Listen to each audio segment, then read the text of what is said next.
de los letrados. ¿Y qué ha sido de la administración de justicia? Un caos, un embrollo, inamovible en medio de nuestros cambios. Ha estado muy lejos de corresponder a las esperanzas que aún se tiene en la sabiduría oficial. Con la defensa de Zarco se alcanza la gratuidad en materia de impartición de justicia. El diputado por la Ciudad de México, Vicente Riva Palacio, plantea la necesidad de defender la integridad territorial y se establece así la Guardia Nacional. El diputado por Sinaloa, Ignacio Ramírez, el nigromante, defendió la libre manifestación de las ideas. Iniciado el siglo XX, hubo quienes no resistieron las presiones ni las ambiciones humanas y dieron la espalda a la Constitución. Pero también hubo quienes lucharon y la defendieron. De la temporada de sopilotes surge la melodía del debate democrático que tuvo este teatro como escenario y a la ciudad de Querétaro como capital provisional de la República. Es el Constituyente de 1917. La Constitución que llegó y asombró a todas las latitudes. El diputado por Hidalgo, Alfonso Cravioto, la definiría como la primera declaración de derechos sociales del mundo, y no es para menos.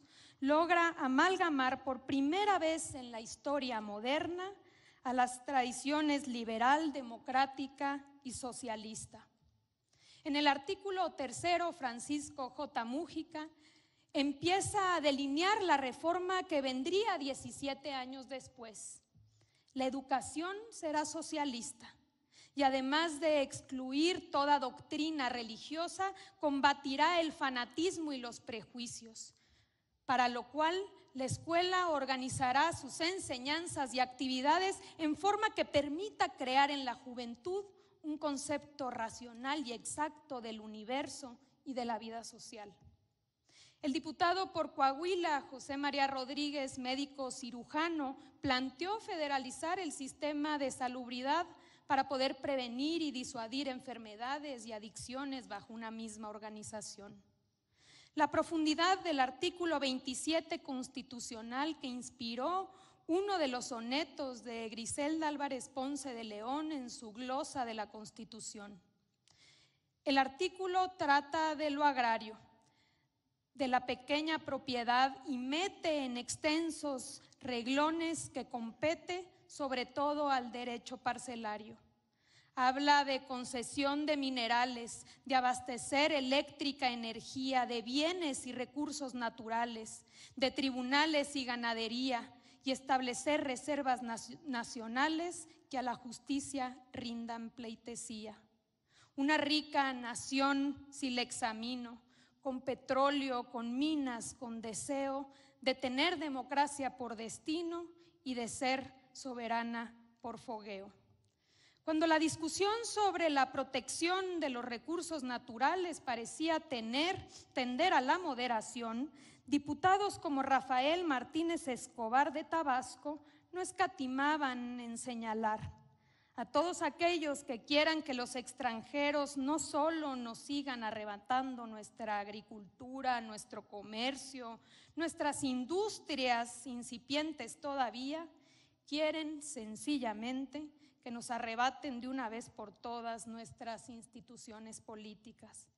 El diputado del Estado de México, Carlos Graciadas, aportó ideas para salvaguardar los derechos de los trabajadores y la importancia de definir una remuneración justa. El diputado por Guanajuato, José Natividad Macías, advertía que implementar el salario mínimo no era fijar una cantidad de dinero, sino un equivalente de recursos que alcanzara para que la gente pudiera tener alimentación, casa y placeres honestos para mantener a una familia. Incluso en ese constituyente hace ya más de 100 años se debatía sobre el maltrato animal. Es el propio Mújica quien en la discusión habla a favor de los animales. En el juego de gallos no hay de noble sino el duelo de los animales. Lo brutal está de parte de los hombres. Ha pasado más de un siglo de aquel histórico momento, es cierto. Es cierto que se han ampliado derechos individuales y se han reconocido derechos colectivos, pero igual de cierto es que hasta la Constitución llegó el avasallante neoliberalismo y se crearon en ella aparatos para proteger intereses privados sobre los públicos. Llegaron las privatizaciones, se instauró la mala idea de construir el bienestar desde arriba y con exclusiones. Se trastocó así el sentido social de la propia Constitución. Este es el retorno del pacto social que se aprobó en este teatro y que se convirtió en referente para el mundo. Las reformas que conocemos hoy y que vamos a conocer esta tarde junto con las de los últimos 5 años son el camino de regreso al pacto social fundamentado desde el Pacto Federal. Un nuevo pacto social con la llegada del humanismo mexicano a la Constitución, la salvaguarda de los derechos sociales, educación, salud y salario, la solidaridad como principio colectivo, una idea más amplia del desarrollo y del bienestar social, lo que los liberales de 1917 y de todas las épocas y desde todos los rincones de la patria han anhelado para nuestra Constitución.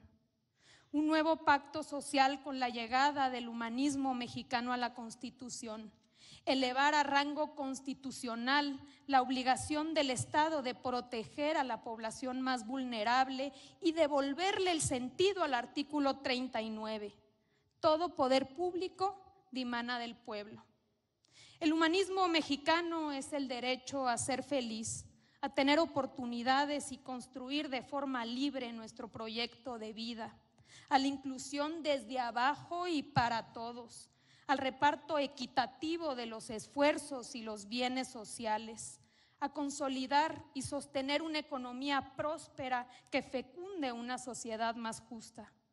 Y estará en la Constitución para blindarlo de toda amenaza de retroceder.